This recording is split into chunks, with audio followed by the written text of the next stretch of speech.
জন্য রাজনীতি করে না, সব চেয়ারে রাজনীতি করে। কথা বলেন ঠিক না বেঠিক?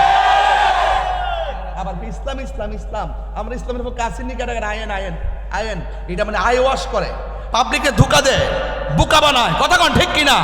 এই দেশে ইসলামের রিপ্রেজেন্টেড পার্টি হলো আহলুস সুন্নাত ওয়াল জামাত।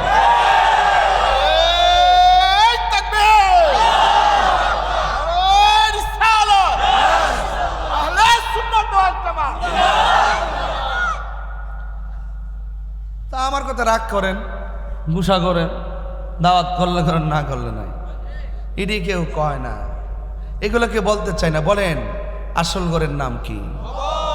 বলুন না ভালো করে। খবর। এরা কবর ভুলে গেছে, এখন শেয়ারের খবর আর ডলারের খবর,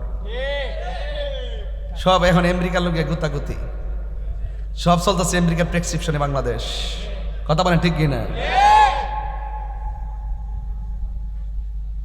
আজকে বিশ্বের ক্ষমতাধর মুসলমান রাষ্ট্রগুলো যদি মুনাফিকি না করতো, ইসরায়েলের বাফের শক্তি আসেনি ফিলিস্তিন আক্রমণ করবো। হুজুর আন্তর্জাতিক ওয়াজ বাদ দেন, মানিকপুরের ওয়াজ করেন। তাহলে মানিকপুরের ওয়াজে করতেছি শুনেন।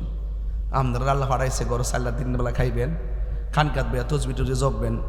আরে দেশ বাদ দে, মাজার বাংলা খিটিছে, আমার গর্ত ঠিক আছে, এইগুলো আপনাদের দৃষ্টিভঙ্গি। তাহলে অপেক্ষা করেন, 2 দিন পরে আপনার ঘরে ফেলায় আপনারা সাইজ করবো।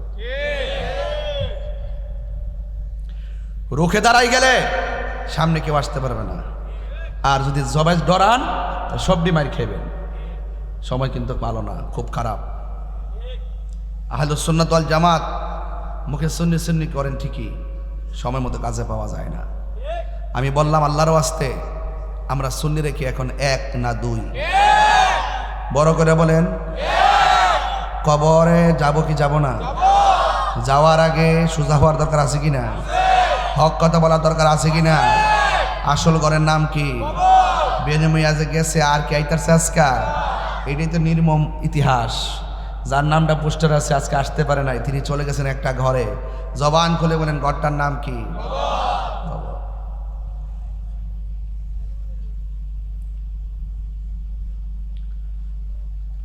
গভীর মনোযোগ, কোনো কথা বলবেন না, নীরব থাকুন। আজকে মানিকপুরের মাহফিলটা দেখে এত সভ্য মনে হচ্ছে, ভদ্র মনে হচ্ছে, এত শান্তিপ্রিয় মনে হচ্ছে।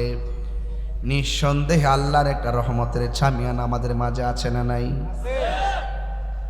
আমাকে বিষয় দিয়েছেন কবরের আযাব,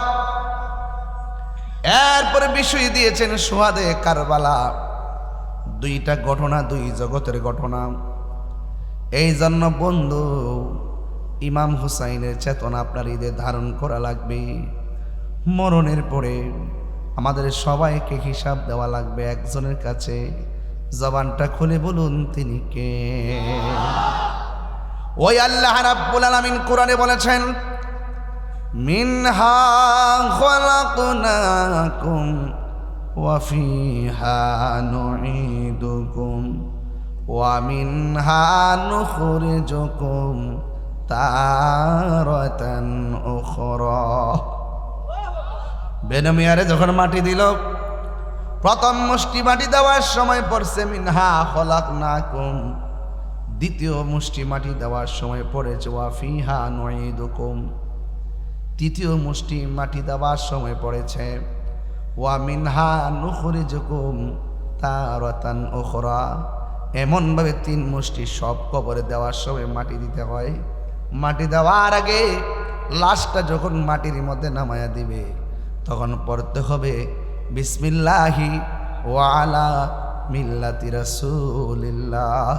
এমনভাবে তোমার কবর থেকে কবরে নামায়া দেওয়া হবে। ওই কবরে যাওয়ার আগে নামাজের দরকার আছে না নাই?